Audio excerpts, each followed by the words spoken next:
उपाध्यक्ष महोदय, तब उन लोगों को कुछ आशा हुई कि हम लोग भी उसी तरह चल सकते हैं जिस तरह से पहले चल रहे थे।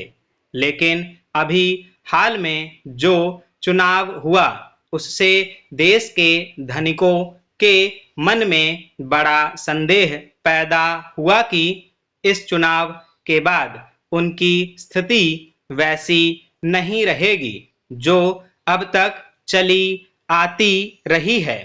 गरीबों और अमीरों के बीच में अब तक जो बहुत बड़ा अंतर चला आ रहा था उसको अब तेजी से दूर करने का प्रयत्न किया जाएगा।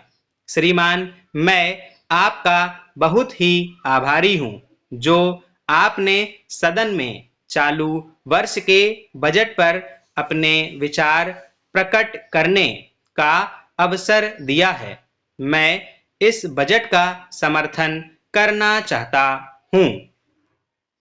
श्रीमान, मैं सबसे पहले अपने दल के नेता प्रधानमंत्री को इस बात के लिए बधाई देना चाहता हूं कि उनके नेतृत्व में देश में कांग्रेस दल को स्पष्ट बहुमत मिला और इसके फलस्वरूप यहाँ पर केंद्र में एक ऐसी सरकार का गठन हुआ जो कि देश में वास्तव में समाजवाद लाना चाहती है। मैं वित्त मंत्री जी को इस बात के लिए बधाई देना चाहता हूं कि लोकसभा के मध्यावधि चुनाव में जनता द्वारा कांग्रेस दल को जो आदेश दिया गया था उन्हें स्मरण है और वह तन मन धन से उसका पालन करना चाहते हैं। वह आदेश था देश में सामाजिक और आर्थिक विषमता दूर करने का, देश से गरीबी, बेकारी और बेरोजगारी को हटाने का और देश के जो पिछड़े हुए हिस्से हैं उनका पूरा विकास करने का।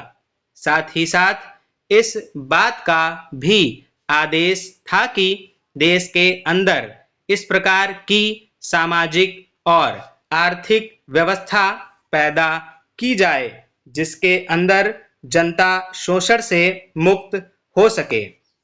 श्रीमान, यह ठीक है कि देश में कृषि के क्षेत्र में उत्पादन में वृद्धि हुई है, परंतु इसके साथ ही साथ यह भी दृष्टि में रखना चाहिए कि लागत में भी पूरी वृद्धि हुई है। इसके लिए आवश्यक है कि सिंचाई के साधन बढ़ाए जाएं और अधिक उन्नत बीजों का प्रयोग किया जाए। आज कृषकों को कृषि के यंत्र मिलने में बहुत कठिनाई हो रही है। जैसे छोटे छोटे ट्रैक्टरों का देश में बड़ा अभाव है। उनके बनाने के लिए शीघ्र नए कारखाने खोले जाएं, जिससे कृषकों को जल्दी से जल्द ट्रैक्टर मिल सकें। देश तभी प्रगति करेगा, हमारा ऐसा विश्वास है।